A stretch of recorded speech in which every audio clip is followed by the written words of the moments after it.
And the Education Department is asking Congress to approve a $22 million increase to this year's proposed budget after a rise of anti-Semitism. Education Secretary Miguel Cardona says the funds would help the Office of Civil Rights investigate Title VI complaints. Cardona appeared before the House Education and the Workforce Committee yesterday, saying anti-Semitism has no place in America, and that every student deserves to learn in an environment free of discrimination or fear. Make no mistake, anti-Semitism is discrimination. Dissent is essential to democracy.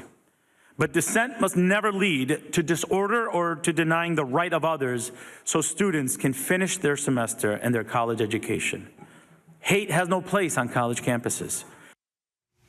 Now, Republican Congresswoman and chair of the committee, Virginia Foxx, is renewing calls for Cardona's resignation over his response to anti-Semitism and campus demonstrations. And Education Secretary Miguel Cardona joins me live now for more on this. Secretary, thank you for coming on. You know, yesterday, Representative Foxx gave you numerous failing grades, and she cited your, quote, lack of moral clarity over the ongoing campus protests. What's your response to that? Well, look, you know, my focus is on making sure our education system has the support it needs. And quite frankly, there was a lot of political theatrics yesterday. These are the same people that parade their care for students and ask me to cut my budget. You know, this is the same group that wanted to cut the investigation arm of the Office for Civil Rights by 23%. It's theatrics. I'm here to serve students and serve our country. Now, some of these Republican lawmakers, they're demanding you pull federal funding from universities who aren't cracking down hard enough on anti-Semitism. Are you open to that? You know, they make a lot of statements that they know that's not within my purview as Secretary of Education. What we can do is investigate cases where anti-Semitism is rampant and withhold dollars if a school refuses to protect students. We have over 145 cases open. We have resources there, and we're working with colleges to make sure that they're cracking down on lawlessness and unsafe conditions on campus. And Secretary, we've heard from police forces, especially the NYPD, about the impact of outside agitators in these protests. The NYPD, an initial analysis, they said, showed nearly half of those arrested at Columbia University and City College were actually not affiliated with the schools. Right. So how do you handle that part of this? I think that's absolutely right. Look, this is a public safety issue, right? And the reality is we have a class of 2024 that deserves to graduate. These are the same students that 4 years ago were impacted. Their graduation was impacted by the pandemic. It's really important that we protect our students and families on campus and make sure we fight anti-Semitism or any form of hatred on campus boldly. While the right of students and protest is something that we should protect, it's not a protest when students feel unsafe on campus or when you're disorderly and taking over buildings and making people feel unsafe. Schools are places where students should feel safe across the country. And you said any form of discrimination. The Council on American Islamic Relations recently released its 2024 Civil Rights Report, and they say they've received more than 8,000 complaints, the highest ever in the Council's 30-year history. So what is the Education Department doing not only to tackle anti-Semitism, but also to tackle Islamophobia? Absolutely. You know, last Friday I sent a letter out to over 5,000 college presidents. Yesterday we sent out a Dear Colleague letter, which is a similar format from the Office for Civil Rights. We have materials guidance available to them.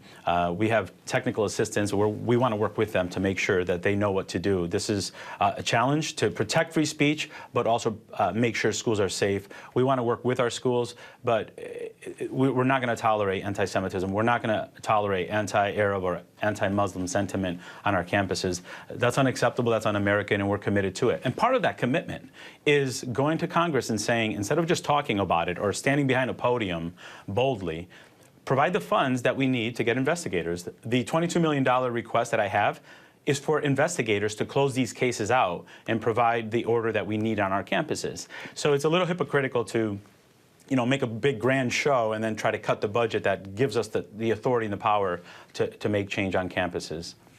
During the hearing, you also got a lot of questions about the new FAFSA rollout and all the issues with that. Representative Foxx gave you an F grade for that. How will the department, how are you addressing these issues already, and how are you ensuring that these students get the money they need from a process that was supposed to be simplified? Yeah, well, you know, the process now is working. If a student goes on studentaid.gov today and fills out the application, by Friday or Monday the latest, schools will have their information. And we know schools are processing letters.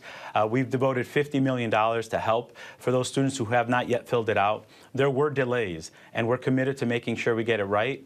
And the reality is, look, I filled it out for my son 2 years ago, and it was an hour-long process. I filled it out this year for my daughter. It was about a 15, 20-minute process. It's only going to get better. We're committed to making it right for our country. And let's remember why we're doing this, too. Our higher education system is broken. Our loan system is broken. And we're taking on the hard work. We're not just protecting the status quo. It's only going to get better, and we're committed to making it right for our students. And Secretary, before I let you go, it's Teacher Appreciation Week, and a National Center for Education Statistics study says 86% of K-12 public schools reported challenges hiring teachers for the 2023-24 school year. 45% say they're understaffed.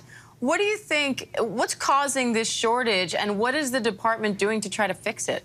Absolutely. Look, you know, I think the teacher shortage is a symptom of a teacher respect issue in our country.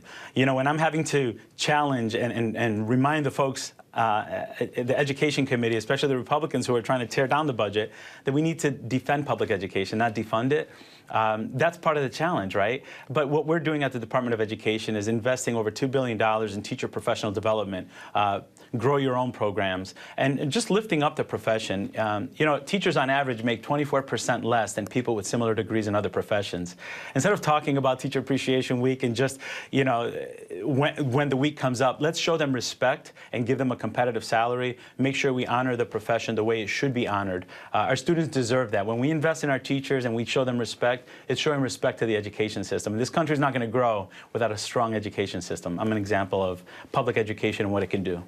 All right, Education Secretary Miguel Cardona, we appreciate your time today. Thank you. Thank you.